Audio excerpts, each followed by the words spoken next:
Donc avant de rejoindre La Fourchette, j'ai une carrière dans le conseil. J'ai travaillé pour des entreprises dans les technologies, sur des gros projets de transformation. Et j'ai eu l'opportunité de découvrir le monde du digital chez Mythic, où j'ai fait une mission pour Mythic. Chez Marc Simoncini. Chez Marc Simoncini, effectivement, qui m'a mis, qui m'a donné le goût de l'entrepreneuriat et du digital. Et suite à mon aventure chez Mythic, j'ai rejoint les équipes de La Fourchette pour aider La Fourchette à se développer, notamment à l'international. Ça a été ma première mission avant de reprendre la direction sur les marchés francophones. D'accord. Quel est le point commun alors entre Mythic et La Fourchette? Alors, je dirais que les clients du premier vont utiliser le second. Effectivement, on fait souvent le parallèle et Mythic est souvent venu nous voir en nous disant qu'il y avait sûrement un parallèle à faire, puisqu'on rencontre souvent, on fait souvent de belles rencontres au restaurant et on peut parfois rencontrer l'âme sœur au restaurant. Donc on réfléchit aussi à des synergies possibles entre Mythic et La Fourchette. Mais je dirais que le parallèle, c'est avant tout la technologie. Oui. La Fourchette qui a été créée en 2007. Alors quelle a été l'idée à l'origine de la création de La Fourchette? C'est quoi l'intuition, le constat que vous avez fait? Alors moi j'étais pas là à l'époque, malheureusement. J'aurais été ravi de pouvoir participer à l'entièreté des débuts. Je vais pouvoir vous raconter l'histoire. Donc ces 4 jeunes entrepreneurs qui ont créé La Fourchette en 2007, ils travaillaient déjà au contact des restaurateurs puisqu'ils avaient une entreprise qui s'appelait JTech qui fournissait des beepers qui permettaient aux restaurants qui font de la vente à emporter, enfin qui permet toujours puisque c'est une société qui existe toujours, qui font de la vente à emporter, de pouvoir être prévenus, que le consommateur soit prévenu quand le plat est disponible. Donc ils étaient déjà régulièrement au contact des restaurateurs et la première idée de La Fourchette a été soufflée, je dirais, à l'oreille des fondateurs par les restaurateurs. Donc c'est avant tout La Fourchette une solution qui a été développée et une technologie qui a été développée par les restaurateurs et pour les restaurateurs. Donc la première mission, la première idée, je dirais la genèse de La Fourchette, ça a été mettre à disposition un outil qui permette aux restaurants de facilement être réservables en ligne sur la toile.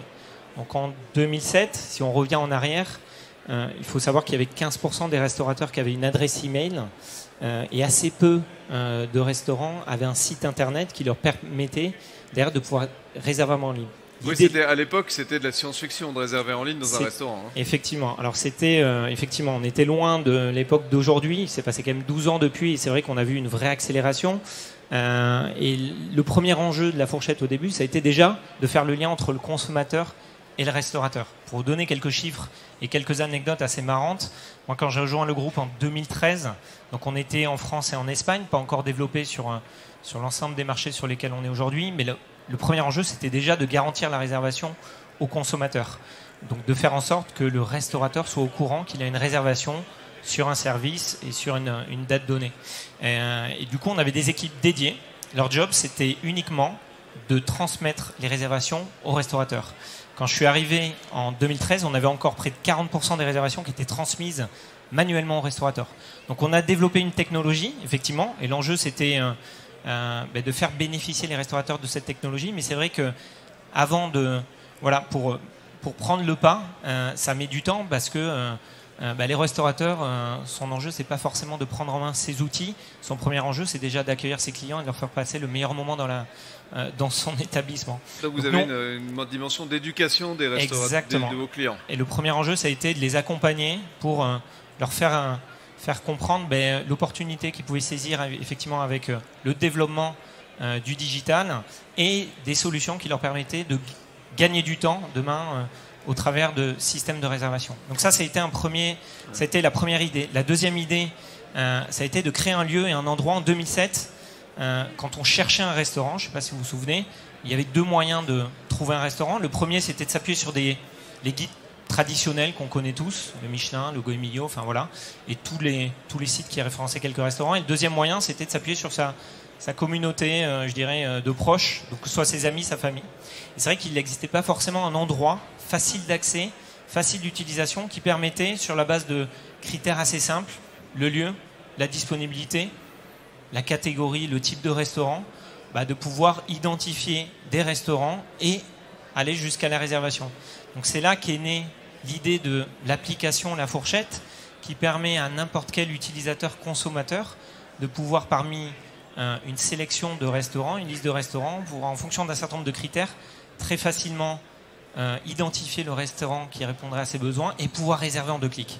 Et donc ça a été un peu une des révolutions, je dirais, parce que ça a été derrière également un levier, un outil pour les restaurateurs, pour leur permettre d'acquérir une nouvelle clientèle. Aujourd'hui, on peut réserver par la fourchette, ce sont vos chiffres, 15 000 restaurants en France, 55 000, 17 000 maintenant. Alors ça va vite, donc les chiffres ont été mis à jour depuis.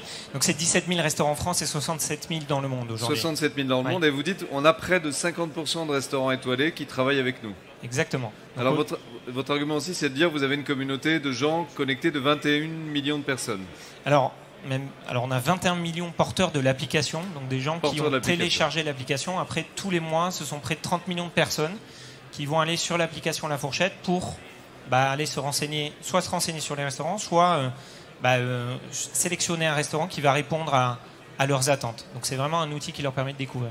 Après, pour les restaurateurs, c'est vrai que c'est un outil, aujourd'hui, avec tous les canaux qui permettent de réserver au restaurant. Le premier canal, c'est effectivement le site du restaurateur. Ce qu'on incite le restaurateur à faire d'abord, c'est de créer sa vitrine en ligne au travers de son site, mais pas que. Ça passe aussi par Instagram, Facebook, Google, La Fourchette, TripAdvisor. C'est vrai qu'aujourd'hui, il y a une multitude de canaux qui permettent à un client de réserver au restaurant, et l'idée, c'est de simplifier la vie du restaurateur en lui fournissant une solution qui lui permette un pilotage de toutes les sources de pouvoir agréger de toutes ces sources de réservation. Parce qu'aujourd'hui, un restaurant, on peut avoir 3 ou 4 sources de réservation différentes. Il peut y avoir Google, il peut y avoir La Fourchette, il peut y avoir, je ne vais pas citer tous vos concurrents, mais alors, il y a beaucoup de monde. Quand même. Il y a beaucoup de partenaires, et en fait, toutes ces sources, on les agrège aujourd'hui. Ne serait-ce qu'en France, on travaille près de 30 partenaires. Donc toutes les sources sont agrégées dans Toutes les sources sont agrégées. L'idée, c'est vraiment de faire gagner du temps au restaurant et d'être visible et disponible à la réservation sur tous les canaux qui sont plébiscités par les consommateurs qui veulent organiser un déjeuner ou un dîner au restaurant. Alors vous êtes fait connaître en pratiquant ce qu'on appelle dans les compagnies aériennes le yield management. On aura une table ronde consacrée à ça demain. Ouais. C'est-à-dire en gros en proposant aux restaurateurs, sur vos périodes creuses, on va faire des tables un peu moins chères, on va faire des menus. Donc vous avez conquis le cœur du public ou des Français en quelque sorte par cette opération-là. Et est-ce que vous pouvez nous en parler un peu? Est-ce que c'était une intuition, un outil marketing? Effectivement, ça a été un levier marketing qui a permis de faire connaître en partie l'application, mais pas que l'application. C'est avant tout un levier pour les restaurateurs. Et ça a été facile de convaincre les chefs, les restaurateurs d'aller dans cette Alors moi, logique. j'étais pas là à l'époque. Alors les chefs, nous, on est là pour leur expliquer la valeur ajoutée de ce genre d'outils. On n'est pas là pour leur forcer la main. Bien sûr, on cherche à les convaincre en leur montrant la valeur ajoutée de l'outil, mais on n'est pas là pour leur forcer la main. À l'époque, effectivement, je pense que c'était une vraie transformation pour le secteur de mettre en ligne des offres pour attirer des clients. Je pense qu'aujourd'hui, on le voit, de plus en plus de restaurateurs utilisent ces outils, ces mécaniques, et c'est un levier très puissant pour très rapidement acquérir beaucoup de clients. Le restaurateur, il a la main sur l'outil, il fait ce qu'il veut. L'enjeu, c'est en fonction de son besoin.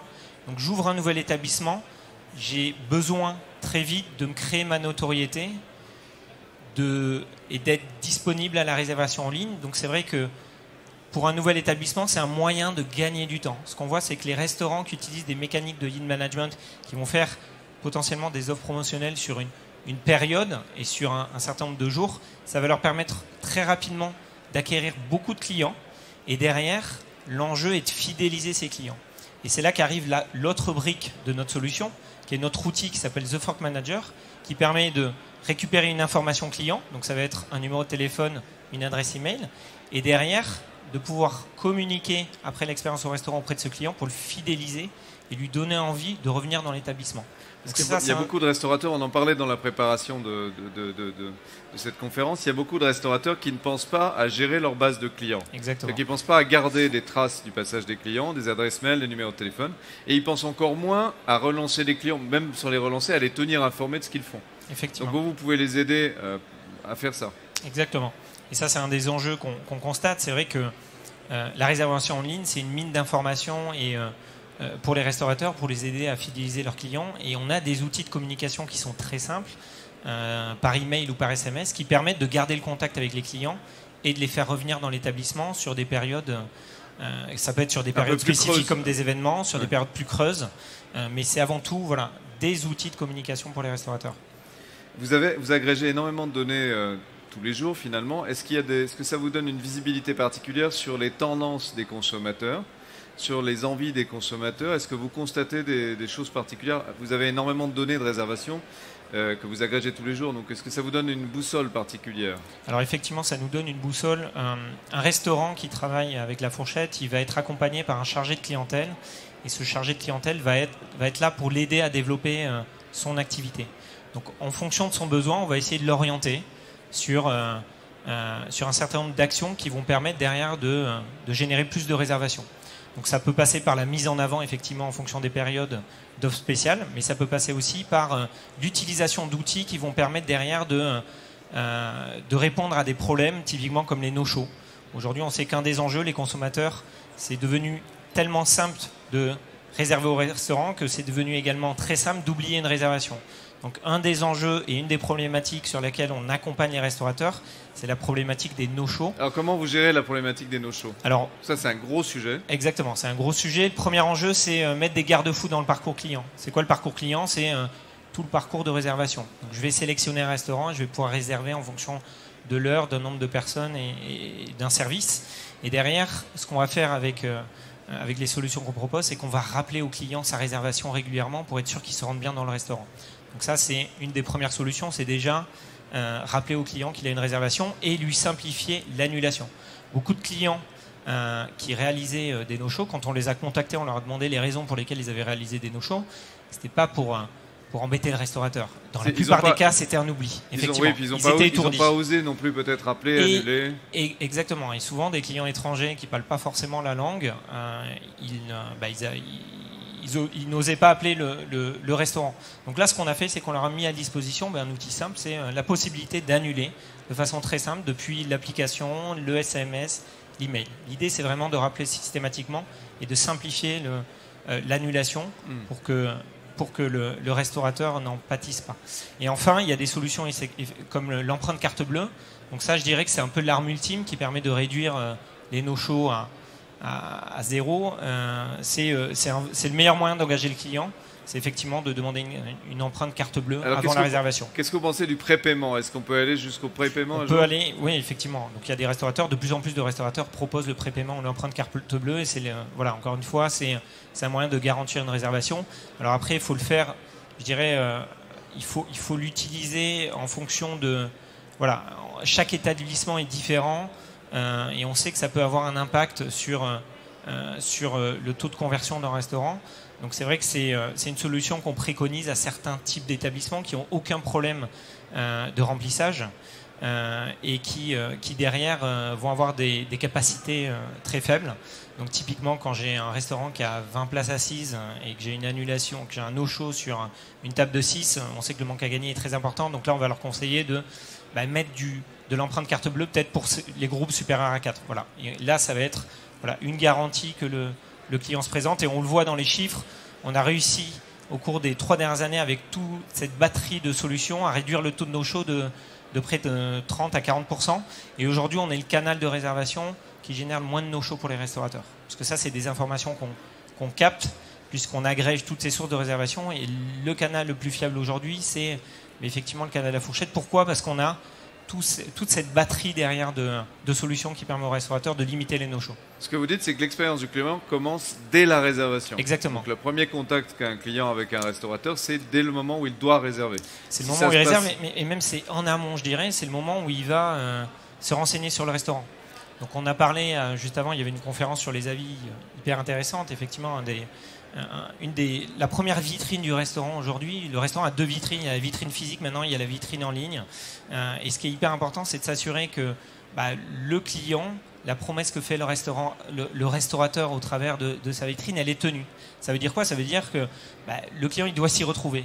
Donc les photos, les avis, le prix, il faut que ce soit des informations qui soient renseignées de façon, je dirais, de façon fiable et qui ne soient pas obsolètes. On a beaucoup de clients qui reviennent vers nous. Et ça, c'est des informations qu'on met à disposition des restaurateurs. C'est une des valeurs ajoutées. On a ce qu'on appelle des irritants. Des irritants. Alors, les irritants, vous en avez parlé pendant la préparation. C'est des choses qui font qu'on n'a pas envie de réserver, finalement. C'est pas qu'on n'a pas envie, c'est que le client a eu un problème au niveau de l'expérience. Que ce soit avant la réservation, pendant l'expérience au restaurant ou après la réservation. Donc c'est on n'a pas envie de revenir, oui. Exactement. Alors c'est quoi par exemple? Par exemple, c'est le restaurant avait mentionné dans son menu un plat. Je m'attendais à pouvoir déguster ce plat dans le restaurant et ce plat n'était plus à la carte. Donc ça, typiquement, c'est un irritant pour les clients. Et les clients qui rencontrent ce genre d'irritant reviennent moins régulièrement dans le restaurant parce qu'ils ont été déçus par l'expérience, parce qu'ils voulaient par exemple manger un bon cassoulet, ils n'ont pas eu de cassoulet, il n'y avait que du poisson, du coup ils étaient déçus. Voilà, donc ça passe par des choses assez simples et l'idée c'est de mettre à disposition justement tous ces outils auprès des restaurateurs pour leur permettre en permanence d'améliorer l'expérience. Pour leur dire d'éviter ça. Exactement. Donc il y a quoi comme autre irritant? Alors, on peut encore donner un ou deux? Alors après, vous pouvez avoir les irritants. Un des irritants les plus, je dirais, les plus forts, c'est les annulations, effectivement. Ouais. Quand on confirme une réservation à un client, si cette réservation derrière est annulée par le restaurateur, c'est un irritant très fort. Donc ça dépend évidemment du délai, mais ça c'est un des enjeux majeurs, c'est de s'assurer, nous, garantir la réservation à un restaurateur, lutter contre les no-shows, mais également à un client, c'est lutter contre les annulations, donc nous assurer que le restaurant qui dit j'ai de la disponibilité dans mon restaurant, il a bien de la disponibilité. D'où la prise en main des outils et d'où le fait d'agréger toutes les sources des réservations. Si le restaurateur il n'agrège pas toutes ces sources de réservation, il est incapable de savoir exactement le niveau de couverture de son restaurant et savoir s'il reste des places assises pour un client. Quel conseil donnez-vous aux chefs pour gagner en visibilité sur le site de La Fourchette et améliorer leurs notes? Parce que maintenant, ils sont notés aussi sur La Fourchette. Exactement. Donc, on a également des avis sur La Fourchette et ça fait partir. C'est un des piliers de La Fourchette et je dirais que c'est un des meilleurs outils de communication pour un restaurant. Donc, les premiers conseils, c'est le contenu et le paramétrage du restaurant. Donc, ça, c'est très important. C'est d'abord s'assurer que le contenu est à jour.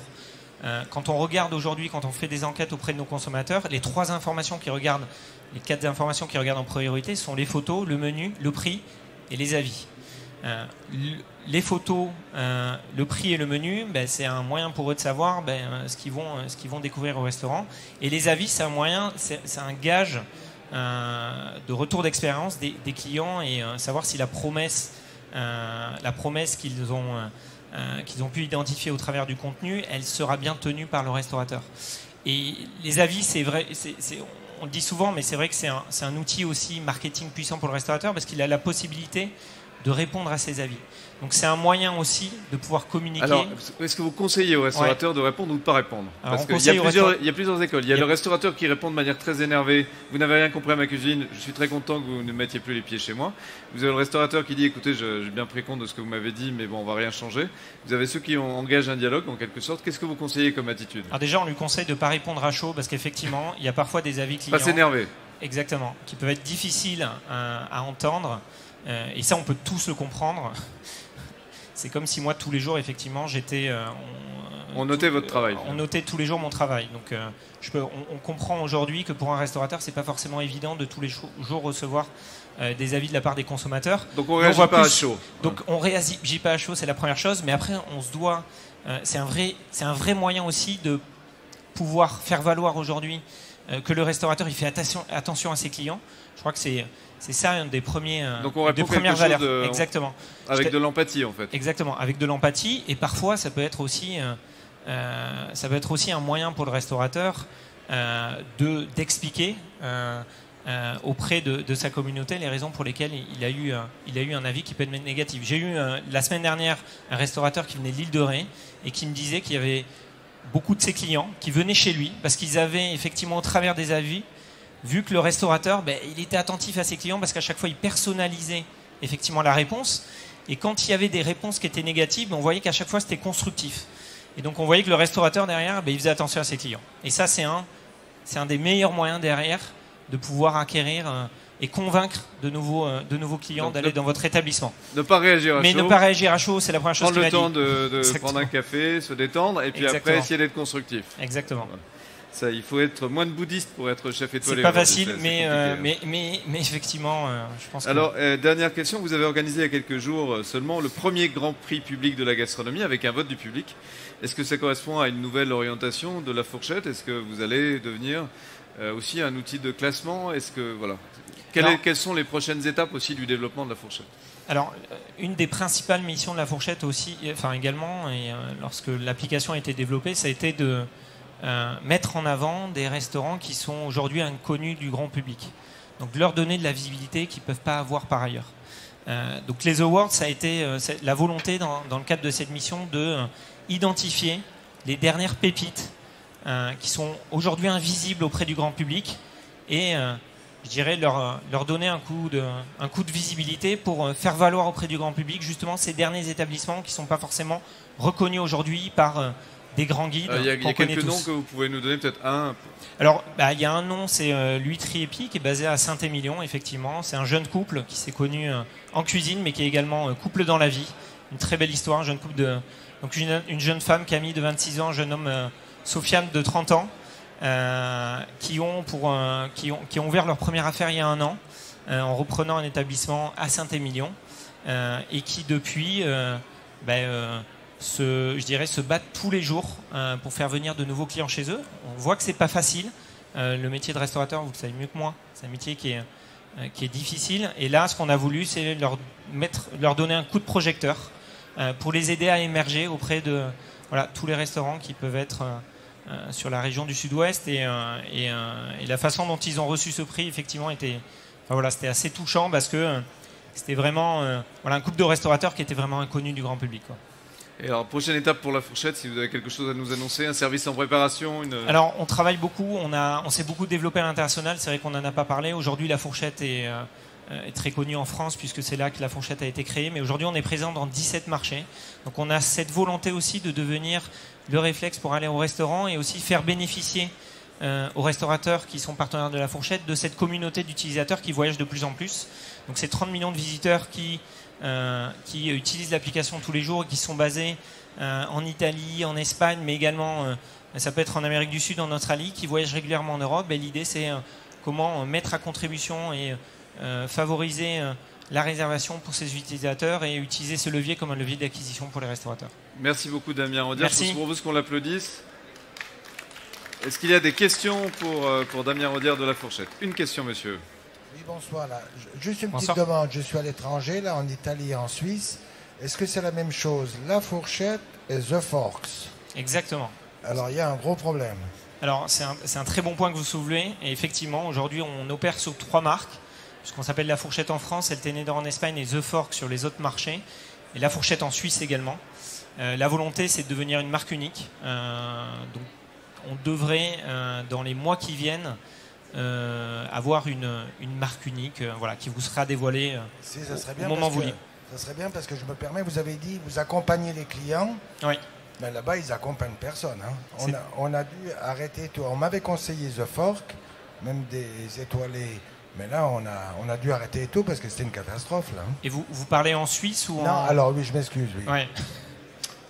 Nous, on a un territoire italien en Suisse, c'est pour ça. D'accord. Donc, dans le Texan, c'est ça? Comment? Dans le Tessin, oui. Tessin, pardon. Oui, à Campione d'Italia. Et nous, on a deux exercices. Et même l'hôtel qui a 5 étoiles, il a dû arrêter. Hein, d'accord. Parce que là, il y avait un problème de communication. Là. Damien va venir chez vous. Mais je pense que complètement. Moi, je vais prendre votre carte aujourd'hui. Je me suis permis. Non, mais merci. Et je vais revenir vers vous pour voir ce que... Voilà. D'accord. Est-ce qu'il y a une autre question? Est-ce qu'il y a d'autres questions dans la salle? Oui, une autre question, monsieur. Après, on va passer à l'autre table ronde, mais prendre une dernière question. Oui, bonsoir. Jean-Charles Chamberger, journal The Pro Resto. Vous avez dit que vous aviez, grâce à toutes sortes de préconisations, fait baisser le taux de no-show assez fortement. Mais ouais. Quel est-il en moyenne, d'une part? Et quand vous préconisez l'empreinte de carte bancaire, de quel montant, de quelle façon préconisez-vous la chose? Le taux de no-show aujourd'hui, quand on regarde sur la fourchette, il est autour de 2%. Donc il y a 3-4 ans, il était plus proche des 3%. Donc il a diminué de un peu plus de 30% au cours des 3 dernières années. Et après, au niveau de l'empreinte carte bleue, ce qu'on conseille en général au restaurant, c'est de mettre l'équivalent du ticket moyen du restaurant. Voilà, tout simplement. L'idée, c'est vraiment de pallier au manque à gagner. Merci beaucoup. Merci. Damien Rodière. À bientôt. Merci d'être venu au Chef World Summit. Merci. À bientôt.